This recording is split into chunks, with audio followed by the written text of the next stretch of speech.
అతిథుల పరిచయం శ్రీ కృష్ణతేజ గారు, కాంగ్రెస్ పార్టీ అధికార ప్రతినిధి. Doctor Rakesh Kumar Chirumalla, BRS senior నేత, గతంలో కార్పొరేషన్ చైర్మన్గా కూడా పనిచేశారు. ప్రకాష్ రెడ్డి గారు, తెలంగాణ భారతీయ జనతా పార్టీ కార్యదర్శి. ఇక గుడికి పోతే క్షుద్ర పూజలు అంటారా అంటూ మన అద్దంకి దయాకరు, సామ రామ్మోహన్ రెడ్డిలకు హరీష్ రావు గారు లీగల్ నోటీసులు ఇచ్చారు. ముందు ఈ పాయింట్ మీద ఒక్క నిమిషం మన కృష్ణతేజ గారిని అడుగుదాం. ఏంటి హరీష్ రావు గారి మీద ఇట్లాంటి ఆరోపణలు చేస్తే ఎట్లా మిత్రమా?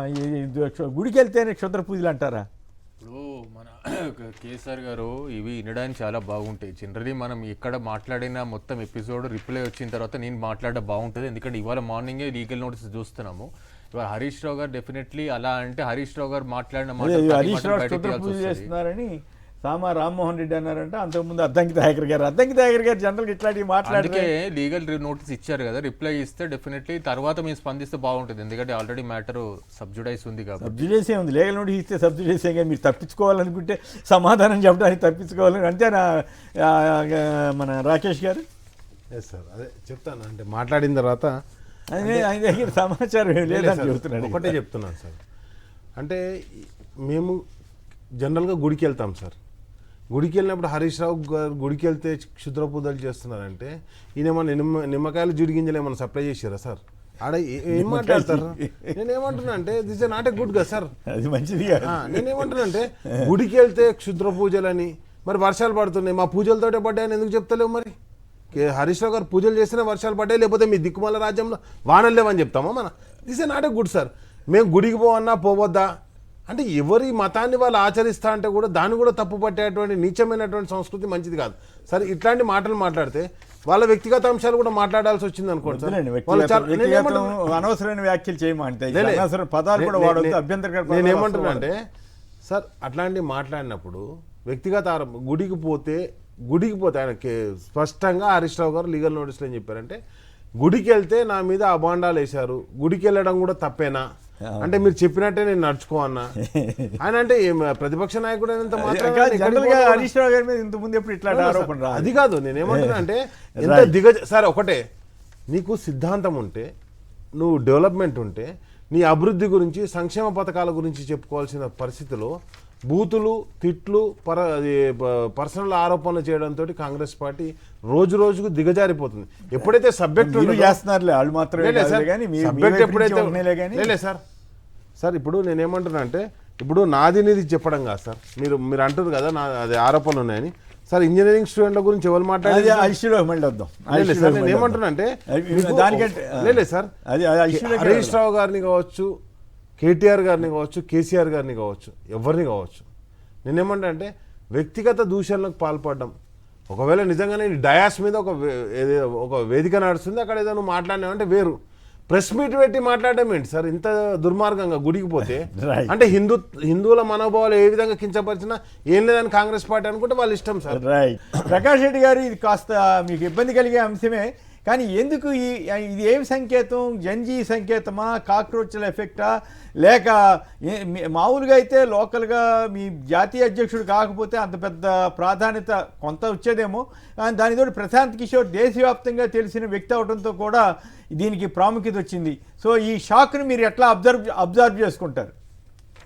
సార్, మిత్రులకు ఇద్దరికి నమస్కారం, మీకు కూడా సార్. కానీ ఇది షాక్ అని నేను అనుకోను సార్, ఎందుకంటే బట్ అఫ్ కోర్స్ ఇది లెసన్ ఫర్ అస్.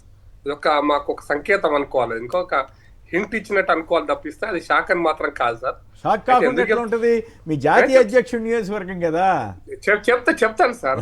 ఇప్పుడు మీకు మన యోగి ఆదిత్యనాథ్ గోరఖ్పూర్ నుంచి ఎంపీ గెలిచాడు సార్ 2014లో. 2017లో ఆయన ముఖ్యమంత్రి అయిన తర్వాత అదే పార్లమెంట్ నియోజకవర్గం నుంచి బీజేపీ ఓడిపోయింది సార్.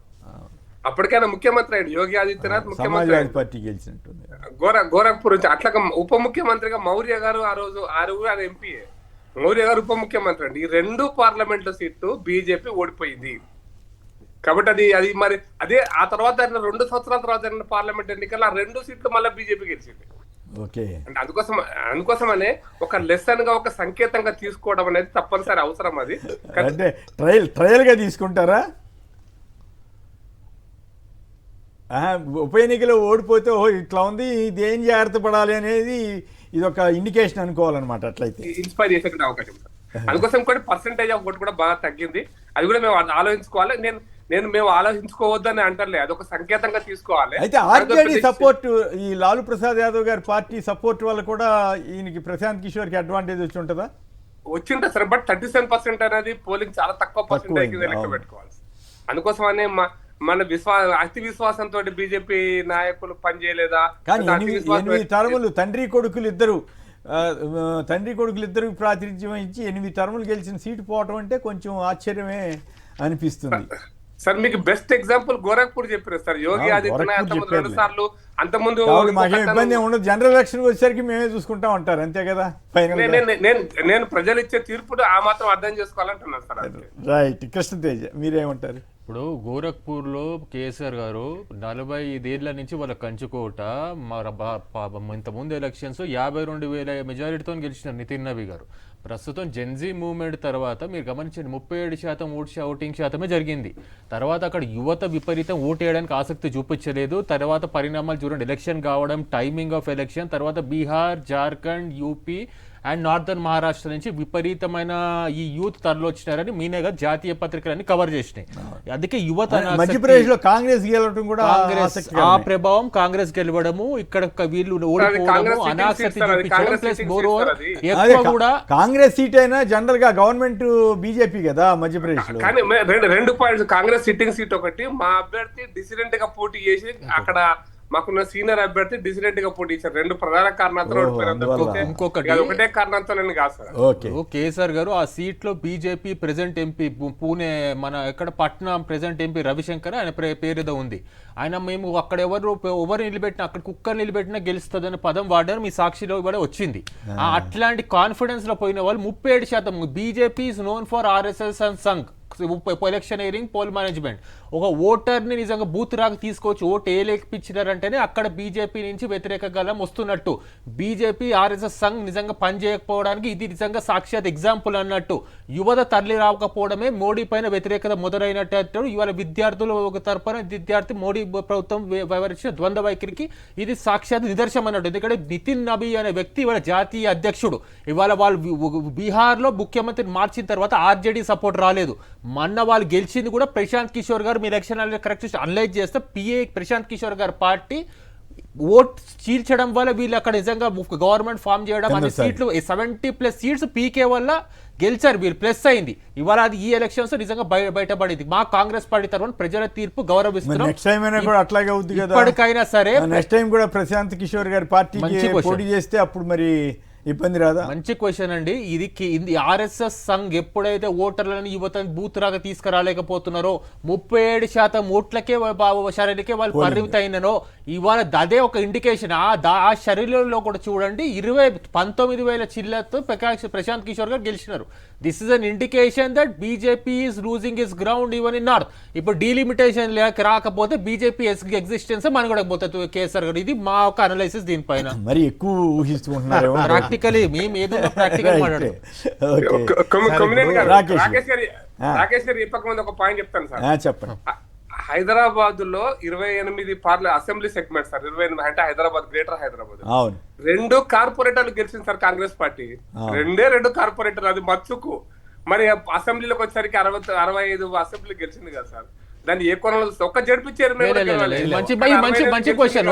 2 కార్పొరేటర్లు గెలిచినాం, నిజంగా ఒకటే అసెంబ్లీ సీట్ గెలిచినాం 2023లో. కేసీఆర్ గారికి అంతా తెలుసు అన్న. ఇవాళ అదే విషయం చెప్తాను, మీరే మెసేజ్ చెప్పుకున్నారు ఈ మాట. 2 కార్పొరేటర్ ఎలక్షన్ గెలిచాం, మేము ఒకటే అసెంబ్లీ సీట్ గెలిచినాం.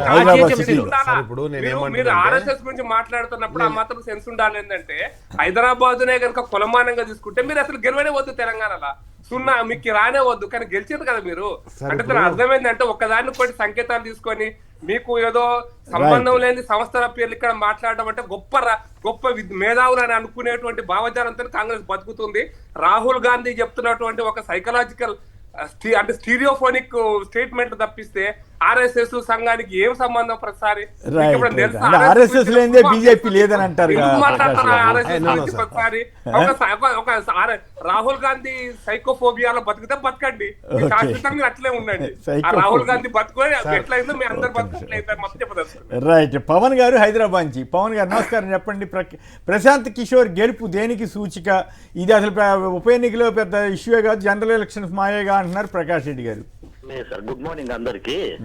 అయితే ఒక మన సామాన్య ప్రజలుగా నేను మధ్యప్రదేశ్ లో ప్రశాంత్ కిషోర్ గారికి గెలవడం ప్రజాస్వామ్యానికి మంచిదే సార్. మీరు మధ్యప్రదేశ్ అంటారేంటి? బీహార్ అయితే మీరు సరిగా ఫాలో కాలేదా? మిస్ అయ్యాను. బీహార్ అయితే మన ప్రజాస్వామ్యానికి మంచిదే కదా సార్. అయితే ఇంకొకటి, అదే ప్రకాష్ రెడ్డి సార్ గారు చాలా మంచిగా మాట్లాడతారు, కరెక్టే. గానీ మరి ఇక్కడ ఉప ఎన్నికలలో బీజేపీ తెలంగాణ గెలిచినప్పుడు చిత్తుగా ఓడేసినాము అది ఇదని సారే మాట్లాడాడు కదా సార్ మన దగ్గర. ఎన్నికలు ఎక్కడ? లోక్సభ ఎలక్షన్స్ లో లోక్సభ ఉప ఎన్నిక అంటే రఘునందన్ ఇంతకు ముందు. అయితే రాజేంద్ర గారు కూడా గెలిచారు కదా. రఘునందన్ గెలిచాడు, ఓడిపోయాడు. బీజేపీ యాక్చువల్లీ చూస్తే అంటే సెంట్రల్ గవర్నమెంట్ లో north Indian public only sir ఇప్పుడు నాకు తెలిసి 150-160 సీట్లు ఇచ్చారు సార్, అంతే కదా ఇంతకు ముందు. అయితే మన ఏపీలో ఏమైందో ప్రభాకర్ సార్, ఆయన పేరేంది, పరకాల ప్రభాకర్ క్లియర్ గా ఎక్స్ప్లెయిన్ చేస్తున్నాడు కదా సార్ అందరికి. ఆ ఇష్యూలోకి వెళ్తే అది మళ్ళీ వేరే చర్చ, సంబంధం లేదంటారు. 50 లక్షల ఓట్లు అదనంగా పోలే, అర్ధరాత్రి వేళ ఎట్లా పోలేని పరకాల ప్రభాకర్ గారు వేసిన ప్రశ్నకి ఎలక్షన్ కమిషన్ సమాధానం చెప్పదు, బీజేపీ వారు చెప్పరు, తెలుగుదేశం వారు చెప్పరు, జనసేన వారు చెప్పరు. మామూలుగా అయితే తెత్తిన విమర్శించే వాళ్ళు మాట్లాడట్లేదు. మరి ఏం చేద్దాం? రైట్. ఓకే, రాకేష్ గారు మీరేమంటారు? ప్రశాంత్ కిషోర్ గెలుపు దేనికి సంకేతం? సార్, ఫస్ట్ ఆఫ్ ఆల్ ఎక్కడ కానీ ప్రజాస్వామ్యంలో ఓటింగ్ తగ్గడం అనేది చాలా దురదృష్టకరమైనటువంటి అంశం సార్. పోలింగ్ అనేది, అదే ఓటింగ్ ఏదైతే పోలింగ్ జరగాల్సినంత అక్కడ ఆల్రెడీ బీజేపీ అధికారంలో ఉంది. అక్కడ నుండి జాతీయ అధ్యక్షుడు నితిన్ నబీ గారి కాన్స్టిట్యున్సీ, అలాంటి స్థానంలో ఎందుకు పోలింగ్ తగ్గింది అనేది అందరూ కూడా ఆత్మవిమర్శ చేసుకోవాలి. ఎందుకు చెప్తున్నా అంటే హైదరాబాద్లో అంటే మెట్రోపాలిటన్ సిటీలో జరిగిందంటే పోలింగ్ తగ్గడం, కానీ ఆ తగ్గిన దాంట్లో కూడా 20,000 దాదాపు 20,000 మెజారిటీ ప్రశాంత్ కిషోర్కి వచ్చిందంటే 20,000 మెజారిటీ, అంటే 20,000 మెజారిటీ ప్రశాంత్ కిషోర్కి వస్తే ఇక్కడ ఒక ఆర్జేడీ పార్టీకి 14,000 లోపట వాళ్ళు 14,000 మాత్రమే రావడం జరిగింది. అంటే అక్కడ కాంగ్రెస్ పార్టీ మద్దతు ఇచ్చినా కానీ అక్కడ ఆర్జేడీ ఏమాత్రం ఓడిపోయింది, ప్రభావం చూపలేకపోయింది. బీజేపీ ఎట్లయితే ఓడిపోయిందో కాంగ్రెస్ పార్టీ కూడా ఓడిపోయింది. ఈ రెండు పార్టీ ఆర్జేడీ ఇండైరెక్ట్ గా జనసురాజ్కి ఏమైనా చేసిందేమో సార్. నేను ఏమంటున్నా అంటే అక్కడ ఏం జరిగింది అనే దానికంటే వాళ్ళకి వచ్చిన ఓట్లే లెక్కేసుకుంటారు, ఓట్లే ప్రామాణికంగా తీసుకుంటారు. ఈ క్రమంలో చెప్తున్నది. ఇంకొక అంశం ఏంటంటే తప్పకుండా అంటే ఇంతకుముందు ప్రకాష్ రెడ్డి గారు చెప్పారు, మేము యోగి ఆదిత్యనాథ్ ఓడిపోయాడు, అది అక్కడ కాన్స్టిట్యున్సీ ఓడిపోయాం, లేకపోతే మౌర్య గారి కాన్స్టిట్యున్సీ ఓడిపోయామని చెప్పారు. తర్వాత ఆ ప్రభావం యూపీ మీద పడిందండి. అంతకుముందు గతంలో 60 స్థానాలు ఉన్నటువంటి బీజేపీ చెప్పని అన్న, నువ్వు చెప్పింది నాన్న, నువ్వు చెప్పింది నేను వస్తున్నా. లోక్సభ ఎలక్షన్ల గురించి అన్న, ఈరోజు ఏమైంది యూపీలో 60 స్థానాలు ఉన్నటువంటి బీజేపీ పార్టీ ఎన్ని స్థానాలకు పడిపోయింది? 302 స్థానాలు ఉన్నటువంటి బీజేపీ పార్టీ ఈరోజు 247 స్థానాలకు పడిపోయింది. ఎందుకు పడిపోయింది? చూసుకోగానే కదా. అంటే కాదన్న, నువ్వు బాగా మేము చెప్పని అన్న, నీ అనాలిసిస్ ఏమేమి వినాలంటే కాదు కదా, మేము మాట్లాడి కూడా వచ్చినాం. ఒకటి నెక్స్ట్ వచ్చేసి నేను ఏమంటానంటే, ఈరోజు బీజేపీ పార్టీ ఏదైతే అది కాక్రోచ్ జనతా పార్టీ అని చెప్పేసి కామెంట్లు కావచ్చు, యువత కావచ్చు, ఈరోజు ఎక్కడ జరిగినా, అది జార్ఖండ్లో జరిగినా, ఛత్తీస్గఢ్లో జరిగినా, లేకపోతే ఢిల్లీలో జరిగినా, జార్ఖండ్లో కూడా జార్ఖండ్లో కూడా జరుగుతుంది. కాబట్టి నేను ఏమంటున్నానంటే ఎక్కడ జరిగినా అది సమాజానికి మంచిది కాదు. సరే, ప్రకాష్ రెడ్డి గారు లేకపోతే నేను సమాజానికి సార్ నేను ఏమంటున్నానంటే ఒక శక్తి అంటే ఏదైతే యువత కంప్లీట్గా జెన్జీ అని పేరు పెట్టుకున్నా, కాక్రోచ్ జనతా పార్టీ అని పెట్టుకున్నా కానీ, ఏది పెట్టుకున్నా కానీ సమాజంలో జరిగేటటువంటి అవినీతిని రాజకీయ పార్టీలు దాన్ని కంట్రోల్ చేయకపోతే, ఇప్పుడు ఆంధ్రప్రదేశ్లో డిఎస్సి గురించి నడుస్తుంది సార్ ఉద్యమం. ఎప్పుడైతే రాజకీయ పార్టీలు కంట్రోల్ చేయలేనప్పుడు, పాలకులు కంట్రోల్ చేయనప్పుడు ప్రజల్లో వచ్చేటువంటి అసంతృప్తి, అది ఉద్యమాలకు దారి తీసినప్పుడు అది చైతన్యం మంచిదే కదా, లేకపోతే రాజకీయ పార్టీలు మీరు మీ ఇష్టమైనట్టు చేసుకుంటూ పోతే కనీసం యువతన్న ప్రశ్నించకపోతే ప్రశ్నించే వాళ్ళ గొంతులు నిలిమేస్తామంటే ఎట్లా? నేనేమంటున్నా అంటే వాళ్ళు ప్రశ్నించడం కరెక్టే, కానీ సమాజానికి మంచిది ఏది మంచిది కాదంటున్నా, వాళ్ళు ప్రశ్నించడం మంచిది కాదంటలేను. రాజకీయ వ్యవస్థలో ఉన్నటువంటి కుళ్ళు మంచిది కాదు, ఈ అవినీతి మంచిది కాదు. కనీసం అధికారులను కంట్రోల్ చేయకుండా తన అనునాయుల్ని లేకపోతే తనకు నచ్చిన వాళ్ళను తన ఫాలోవర్లను ఆఫీసర్లుగా పెట్టుకోవడం దురదృష్టకరం అని చెప్తున్నా. నేనేమంటున్నా అంటే ఇప్పుడు ఏది కానీ ఇప్పుడు హైకోర్టు మొన్న ఒక తీర్పునిచ్చింది సార్, ఏది హైడ్రా విషయంలో. ఆఫీసర్లను మీరు చెప్పినట్టు పెట్టన్నా అని చెప్పేసి ముఖ్యమంత్రి గారు ప్రశ్నిస్తారు. ఆఫీసర్లను ఆయన చెప్పినట్టు పెట్టకు, కానీ కోర్టులకు కూడా కొన్ని అధికారాలు ఉంటాయి. మీరు చట్టాలను గౌరవించినప్పుడు చట్టాలను పట్టించుకున్నప్పుడు అప్పీల్కి వెళ్ళే అవకాశం కూడా ఉంటుంది సార్. ఇప్పుడు అట్లాగే మీరు ఆ మాట అన్నారు కాబట్టి ఆ ప్రస్తావన హైడ్రా వల్ల దాదాపు 60,000 నుంచి 90,000 కోట్ల రూపాయల ఆదాయం రాబోతుందండి. మరి దానికి ఏం చెప్తారు? హైడ్రా సేవ్ చేసిన భూములు అమ్మితే 2,665 ఎకరాలు అమ్మితే 60,000 నుంచి 90,000 కోట్ల ఆదాయం వస్తుంది. మరి దానికి ఏం చెప్తారు? రైట్ సార్, మీరు చెప్పినట్టు లేదు సార్. 1 minute అన్న ప్రకాశ్ అన్న ఒక నిమిషం. నేనేమంటానంటే హైడ్రా క్లియర్ చేసింది అంతా కూడా బఫర్ జోన్లు, చెరువు శిఖాలు దాంట్లో చేసింది. అవి ఎట్లా అమ్ముతావు నువ్వు అమ్మనికి ఎట్లుంటావు సార్? నువ్వు ప్రభుత్వ భూములు ఆక్రమించిన ప్రభుత్వ భూములు ఆక్రమించినప్పుడు నువ్వు ఇక్కడ ఇందిరమ్మ ఇల్లు అని చెప్పేసి ఇంటికి 6 లక్షలు కట్టమని ఎందుకు అడుగుతున్నావు? మరి ఇప్పుడు దాంట్లో జరుగుతున్నది ఏం సార్? ఇంటికి 6 లక్షలు అడుగుతున్నావు నువ్వు. నేనేమంటాను హైడ్రా తోటి భూములు అయిపోయినప్పుడు నువ్వు డబుల్ బెడ్రూమ్ ఇన్లో లేకపోతే ఇందిరమ్మ ఇన్లో కట్టియాలి. ఒకటి 6 లక్షల రూపాయలు నువ్వు ఇంటికి కట్టమంటావు, 2 లక్షల రూపాయలు సెంట్రల్ గవర్నమెంట్ నుంచి వస్తాయి, 3 లక్షల రూపాయలు బ్యాంక్ లోన్ పెడతాను. ఇక దాంట్లో నువ్వు కట్టించింది ఏంటి సార్?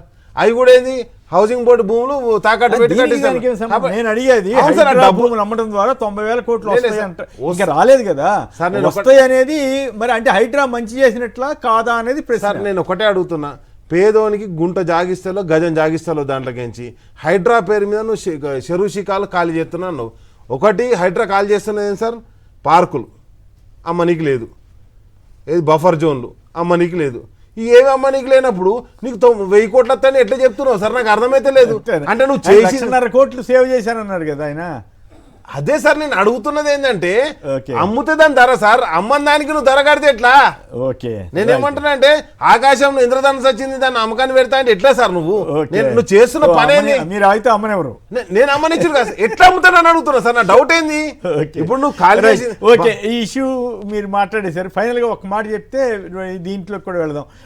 ఇప్పుడు ఇంతకీ ప్రశాంత్ కిషోర్ గెలుపు ఎఫెక్ట్ తెలంగాణలో ఏ రకంగా ఉంటుంది సార్? ఒక్కటే చెప్తున్నాను సార్, ఈరోజు ప్రశాంత్ కిషోర్ గెలుపు అనేది గతంలో ఏదైతే పార్టీ ఓడిపోయినటువంటి ప్రశాంత్ కిషోర్ ఈరోజు గెలవడంతో ఏమవుతుందంటే, ఒకటి ఏదైతే నమ్మకాన్ని బీజేపీ పార్టీ మీద ప్రజలు పెట్టుకున్నారో అక్కడ బీహార్లో కావచ్చు లేకపోతే సెంట్రల్ కేంద్రంలో కావచ్చు ఎందుకంటే దానికి ప్రధానంగా చెప్పేది ప్రధానమంత్రి గారు అర్ధరాత్రి లేచి ఆయన ట్విట్టర్లో అంటే మన మీన్స్ కాదు ఫ్రెండ్స్ అని చెప్పేసి మాట్లాడడం, లేకపోతే ఇన్స్టాగ్రామ్లో ఆయన పోస్ట్ చేయడం, నిజంగా కూడా ప్రధానమంత్రి గారు కూడా బాధపడుతున్నట్టు కనిపిస్తుంది.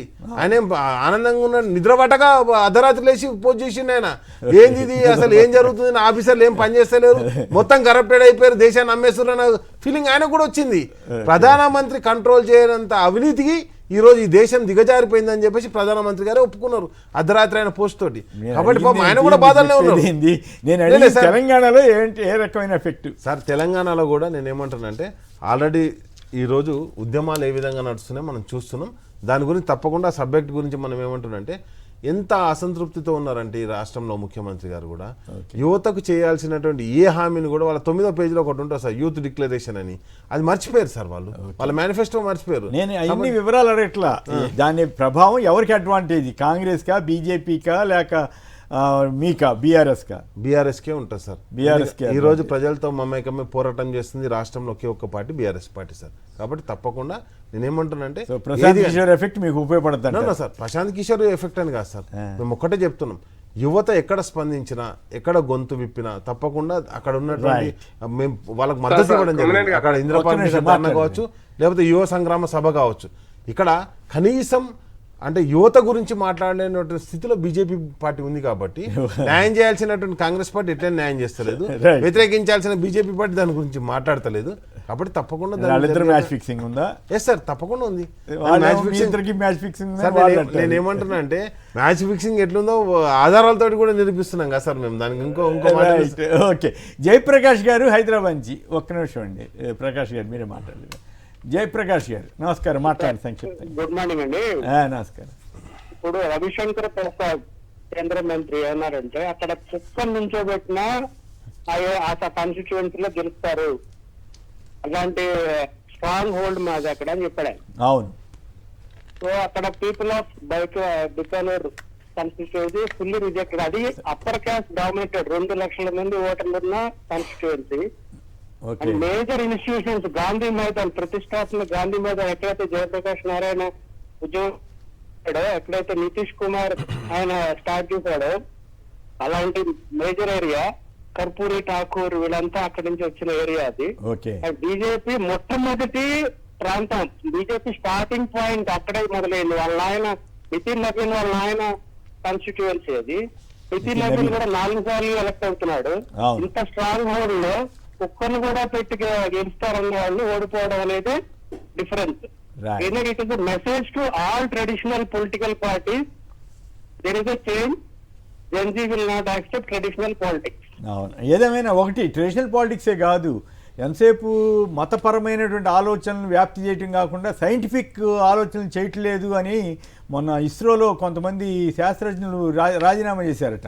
మరి మోడీ గారు ఇస్రోకి కూడా వెళ్ళి వాళ్ళందరిని అభినందించిన సందర్భాలు చాలా ఉన్నాయి. ఆయన ఎక్కడో వారణాసిలో ఎక్కడో ఎంత సైన్స్ ఉన్నా మతమే గొప్ప అని ఏదో అన్నారని చెప్తున్నారు. సో అట్లాంటివి కాకుండా రెండు మతాన్ని మీరు చేసుకోండి కానీ బట్ సైంటిఫిక్ ఆస్పెక్ట్ని దెబ్బతీయకుండా ఉంటే మంచిదని మా బొట్టు వాళ్ళం ఫీల్ అవుతున్నాం. వెంకట్ గారు హైదరాబాద్ నుంచి. వెంకట్ గారు నమస్కారం. చెప్పండి, ప్రశాంత్ కిషోర్ గారి ఎఫెక్టు తెలంగాణలో ఏ రకంగా ఉండే అవకాశం ఉంది? సార్, మొదట బీహార్ ప్రశాంత్ కిషోర్ గెలుపులో కాంగ్రెస్ ఆనందం ఏందో నాకు అర్థం కావట్లేదు. కాంగ్రెస్ 3వ పార్టీకి డిపాజిట్ లేకుండా పోయింది అక్కడ ఆర్జేడీతోని. బీజేపీ ఓడిపోవటమే కాంగ్రెస్ ఆనందం, లేకపోతే కాంగ్రెస్ ప్రత్యర్థి ఏదో రకంగా ఓడిపోవటానికి కోరుకుంటారు కదబ్బా సార్. ఇక్కడ ప్రశాంత్ కిషోర్ గెలుపు వల్ల తీవ్రంగా దెబ్బతినబోయే party Lalu Kishor party sir. ఏంటిది? ప్రశాంత్ కిషోర్ బీహార్ లో గెలవటం వల్ల భవిష్యత్తులో దెబ్బపడేది లాలూ ప్రసాద్, ఆర్జేడీకి నష్టం జరుగుతుంటారా? కాంగ్రెస్ కే నష్టం అసలు.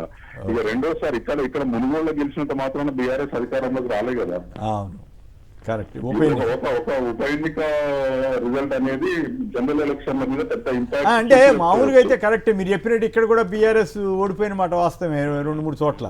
కానీ ఇక్కడ దేశ పార్టీ అధ్యక్షుడు ఓడిపోయే నియోజకవర్గం అయ్యేసరికి దానికి ఓడగొట్టిరేమో సార్ బీజేపీ నచ్చలేదు. అది కాకుండా ఆ ప్రశాంత్ కిషోర్ అన్న వ్యక్తి రాజకీయ వ్యూహకర్తగా మొత్తం దేశవ్యాప్తంగా అనేక పార్టీలను గెలిపించిన వ్యక్తిగా, సరే కొన్నిసార్లు ఓడిపోయి ఉండొచ్చు కానీ ఆయన చెప్పిన పార్టీ, బట్ ఓవరాల్గా ఆయనకు ఆ ఇంపార్టెన్స్ ఉంది కాబట్టి ఈ చర్చకి ఆస్కారం ఇచ్చింది. మధ్యప్రదేశ్లో కూడా కాంగ్రెస్ గెలవడానికి కారణాలు చెప్పారు ప్రకాష్ రెడ్డి గారు. రైట్, ప్రకాష్ రెడ్డి గారు చెప్పండి, ఈ హైడ్రా వల్ల వచ్చే డబ్బు బోల్డ్ వస్తుందంట, ఇక పంటే పంట తెలంగాణలో? ముందు హైడ్రా గురించి చెప్పకన్నా ముందు ఫస్ట్ చెప్తాను సార్. మునుగోడు నియోజకవర్గంలో చివరి ఎన్నికలు సార్ తెలంగాణలో జరిగినాయి సార్. టీఆర్ఎస్ పార్టీ గెలిచింది. అఫ్ కోర్స్ అప్పుడున్న క్యాండిడేట్ మా బీజేపీ నుంచి పోటీ చేశాడు. అప్పుడు కాంగ్రెస్ పార్టీకి డిపాజిట్ కూడా రాలేదు సార్. కానీ అదే మునుగోడులో మళ్ళీ కాంగ్రెస్ పార్టీ గెలిచింది. అంటే హుజురాబాద్ నియోజకవర్గంలో ముచ్చటగా 3000 ఓట్లు వచ్చినాయి సార్ కాంగ్రెస్ పార్టీకి. అంతకంటే జస్ట్ ముందు జరిగిన ఎన్నికల్లో మరి కాంగ్రెస్ పార్టీ హుజురాబాద్ లో కాంగ్రెస్ పార్టీ గెలిచింది సార్. కాబట్టి ఒక ఎన్నిక ఇంకో ఎన్నికను ప్రతిబింబిస్తున్నటువంటి భ్రమలలో బతికితే బతకని సంతోషం, మనకేం చాలా హ్యాపీగా ఉందాం. ఆ విషయంలో మాకు పెద్ద అదేం లేదు. మేము అందుకోసం ముందు మాకు లెసన్ అని చెప్పినా మిగతా విషయాలు పక్కన పెడతాం సార్. రెండో పాయింట్ మీరు ఏంటంటే హైడ్రా గురించి అడిగారు సార్. హైడ్రా అనేది సెలెక్టివ్ గా చేస్తున్నటువంటి పని సార్.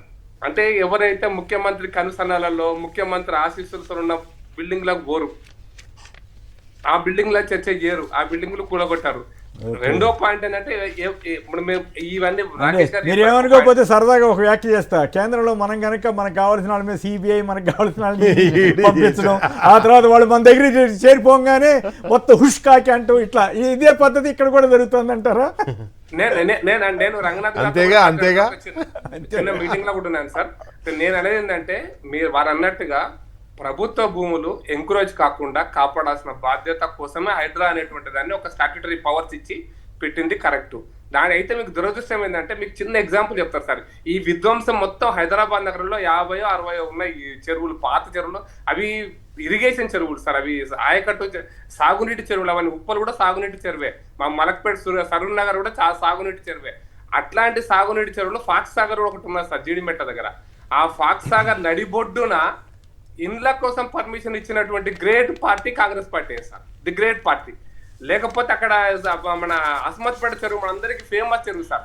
దాని వెనకాల హై రైజ్ బిల్డింగ్స్ కట్టించి అక్కడే కాంగ్రెస్ పార్టీ ఏఐసిసి ప్లీనరీలు పెట్టినటువంటి గొప్ప ఘనత కూడా కాంగ్రెస్ పార్టీ చేస్తారు. కాబట్టి కాంగ్రెస్ పార్టీ భూములను కాపాడుతుంది అనుకుంటే అది ఏమంటారు కొంగ జపం చేసినటువంటి పది తప్ప ఇంకోటి కాదు సార్. అది ఏదో రోజు మింగేస్తారని మాత్రం మేము అనుకుంటున్న, ప్రజలు కూడా అనుకుంటారు సార్. అది గతంలో మీకు ఒక్కొక్క చెరువు కాదు, మొత్తం హైదరాబాద్ లో దుర్గం చెరువుతో సహా, దుర్గం చెరువులు ఎవరున్నారు, ఎవరిండ్లు కట్టినరు, ఎవరికి నోటీస్ ఇచ్చినరో కూడా నిన్న 3 రోజులకి ఇంటర్లో కూడా చెప్పాడు రంగనాథ్ గారు. దుర్గం చెరువు వెనకాల సంగతి ఏందని, ఎవరెవరు ఉన్నారు, ఎంత పెద్ద మనుషులు ఉన్నారు, వాళ్ళకి నోటీసులు ఎవరు ఇచ్చారని. Fox Sagar the best example నేను చెప్పిన, అస్మత్పేట చెరువు చెప్పిన, సరూర్ నగర్, ఉప్పల్ చెరువు, అప్సిగూడ చెరువు, మీకు ఒక్కొక్క రామంతపూర్ చెరువు, ఇవన్నీ కూడా ఇరిగేషన్ చెరువులు.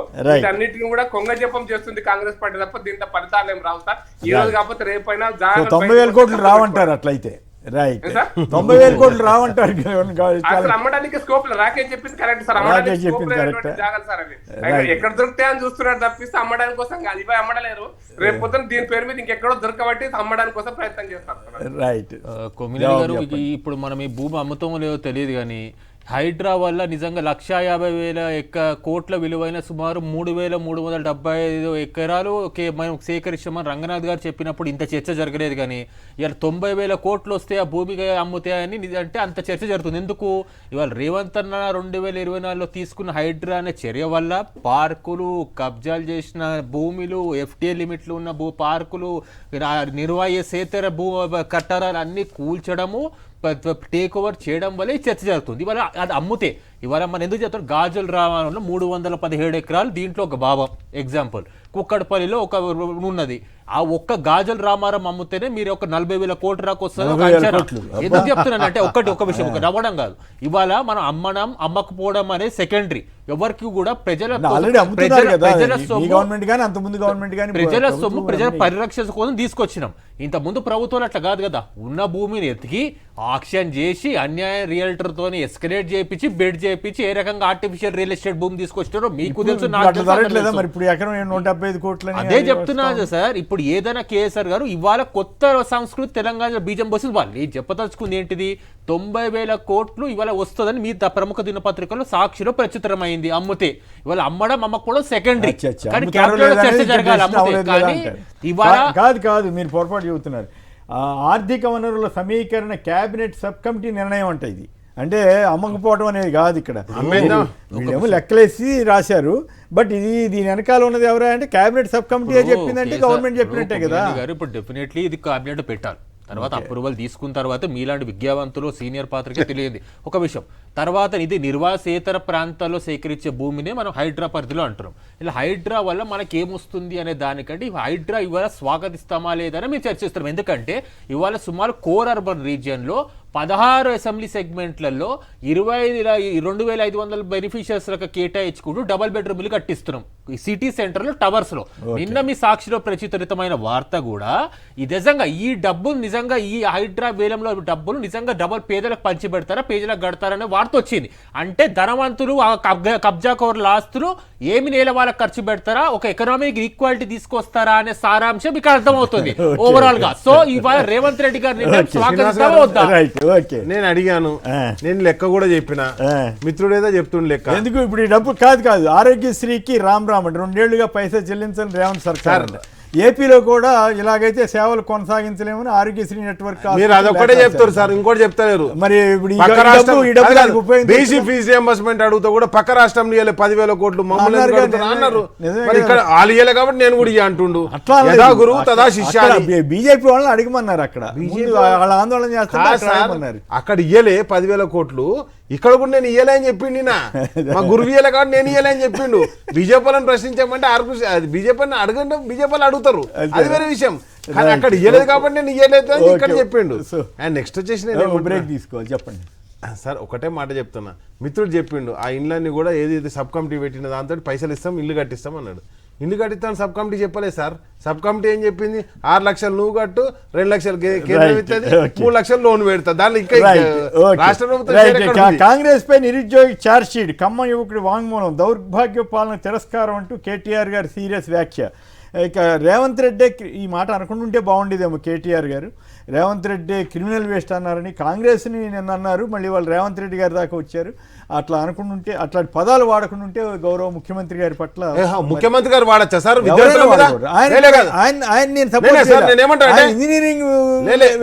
క్రిమినల్ వేస్ట్ సార్, నేను ఇంజనీర్ సార్, ర్యాంకులు కొట్టి చదువుకున్నాం.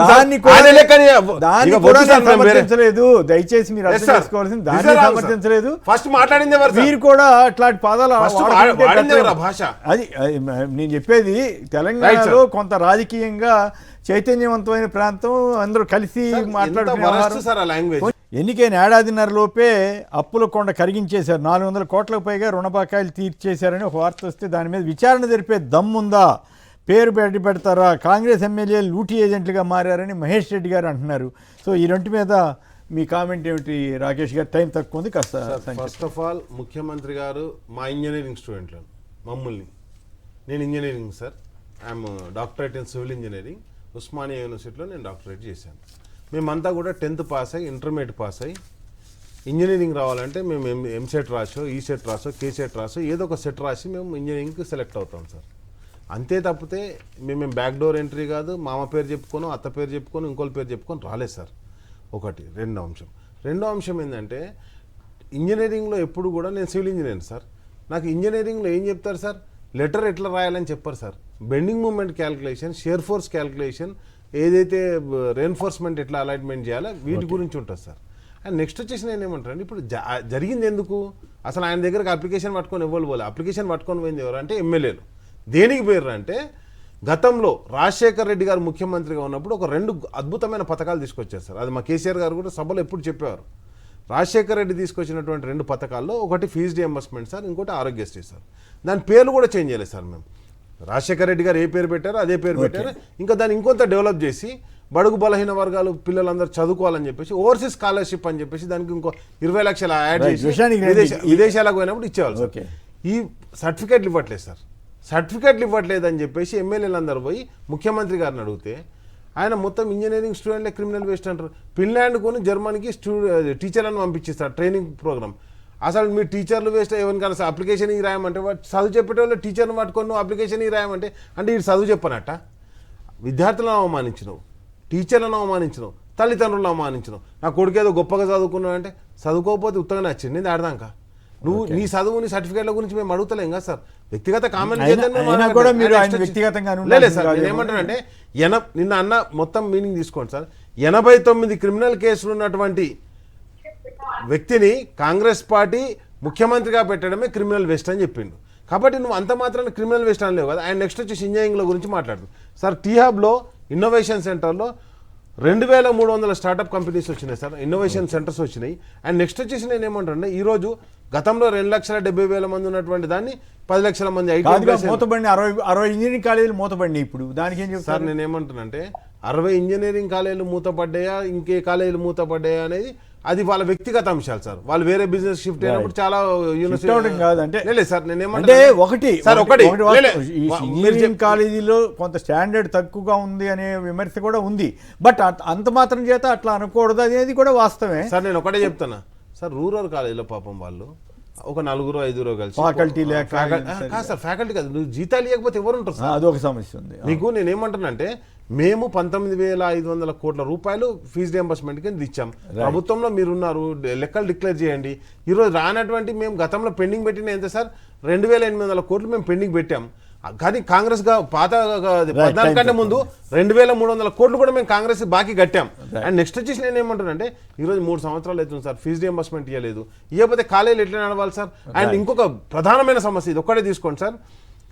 కోటి ఉమెన్స్ కాలేజీలో మా పెద్దపల్లి నుంచి వెళ్ళి, మా ఊరు నుంచి వెళ్ళి ఒక అమ్మాయి చదువుకుంటుంది సార్. జేనేటప్పుడు 37,000 రూపాయలు కట్టింది. ఇప్పుడు మళ్ళీ సర్టిఫికేట్ కావాలంటే 30,000 రూపాయలు అడుగుతుంది సార్. ప్రభుత్వ యూనివర్సిటీలో, ప్రభుత్వ కాలేజీలో దానికి 500 కోట్లు ఇస్తా అన్నాడు సార్ రేవంత్ రెడ్డి గారు. ఉస్మానియా యూనివర్సిటీకి 1000 కోట్లు ఇస్తా అన్నాడు సార్. ఇక్కడికి పోతే అక్కడ పథకాలు ప్రకటించి రావడం, వాటిని మర్చిపోవడం. కాబట్టి ఇది సరైనటువంటి పద్ధతి కాదు. ఆయన మాట్లాడిన భాషను మేము తీవ్రంగా ఖండిస్తున్నాం. ఇంజనీరింగ్ విద్యార్థుల ఈ సమాజానికి సరైనటువంటి పద్ధతి కూడా కాదు. రైట్. ప్రకాష్ రెడ్డి గారు, దీంతో పాటు ఇది మాట్లాడి మహేష్ రెడ్డి గారు ఏకంగా ఒక ఎమ్మెల్యే, కాంగ్రెస్ ఎమ్మెల్యేలందరినీ లూటీ రాజు అంటున్నారు. అదే చెప్తున్నాను సార్. ఆయన 300 కాదు సార్, బ్యాంక్ కరప్టెడ్, అది ఉత్తకు కూడా కట్టాలి. మహేష్ రెడ్డి చెప్పింది తప్పేం కాదు సార్. 470 కోట్లు 470 కోట్లు ఎమ్మెల్యే అయినటువంటి 2.5 yearsలో కట్టేసిందంటే మరి అది లూటీ రాజు అవుతుందా లేకపోతే మోటార్ రాజు అవుతుందా? ప్రకాష్ రెడ్డి గారు సంక్షిప్తంగా చెప్పండి దయచేసి. సార్, ఇంజనీరింగ్ కాలేజ్ గురించి నేను కామెంట్ చేస్తాను సార్. ముందు నేను సబ్జెక్ట్ రిలవెంట్ అయినా కాకపోయినా కూడా రేవంత్ రెడ్డి గారు క్రిమినల్ వేస్ట్ అనే పదం ఉపయోగించినప్పుడు ఒక పదం ఉపయోగిస్తున్నాను సార్. ఈ ఒకప్పుడు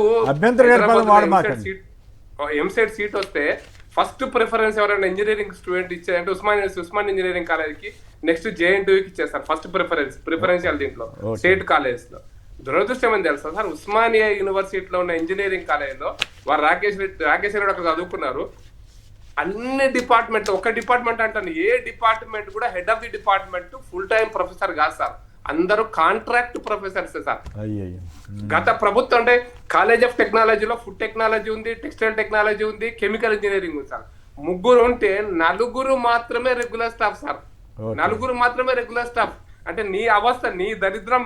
నేను పదం ఉపయోగిస్తున్నాను సారీ, ఆ పదాలు ఉపయోగించినప్పుడు కొంచెం దేశానికి మొత్తం దరిద్రం పట్టించినటువంటి మీరు గొప్పలు ఉండగా సెంట్రల్ యూనివర్సిటీలో అపాయింట్మెంట్లు బంద్ చేసిర్రు. దానికి కావాలంటే ఏబీపీలో పనిచేసిన వాళ్ళకి మాత్రమే ఇస్తారు. ఈ దరిద్రం దేశానికి అంటగట్టింది కదా. మొన్న నీటి పేపర్ అమ్ముకున్న దరిద్రులు మీరు కదా.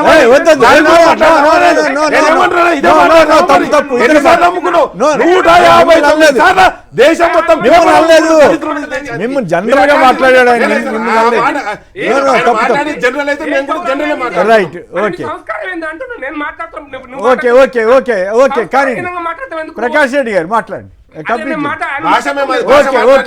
ప్రకాష్ రెడ్డి గారు మీరు మాట్లాడండి. దయచేసి అభ్యంతరకరంగా మాట్లాడారు. 3 సార్లు నీటి పేపర్ అమ్ముకున్నారు. Right right. వాళ్ళు అమ్ముకునేది ఏముంది, ఎవరు అమ్ముకున్న దానికి పార్టీ వాళ్ళే అమ్ముకున్నారు. వాళ్ళు పరిపాలిస్తున్నారు. అట్లా కష్టం కష్టం సార్. 10 సంవత్సరాల టిఆర్ఎస్ పార్టీలో ఒక్క అసిస్టెంట్ ప్రొఫెసర్ ఉద్యోగం నింపినటువంటి గొప్ప జాతీయ పార్టీ. రైట్. గవర్నర్ దగ్గర ఫైల్ పెండింగ్ పెట్టుకుందే వాళ్ళు. గవర్నర్ దగ్గర ఫైల్ పెండింగ్ పెట్టుకున్నదే వాళ్ళు. నువ్వు కదా గవర్నర్. కాదు గవర్నర్ అపాయింట్ చేస్తామని కామన్ రిక్రూట్మెంట్ పెడతామని దాన్ని మీ దగ్గర పెట్టుకుని ఈ కాంగ్రెస్ అని హ్యాపీ కూర్చున్నాడు. మీ ఇద్దరు మాట్లాడలేదు సార్.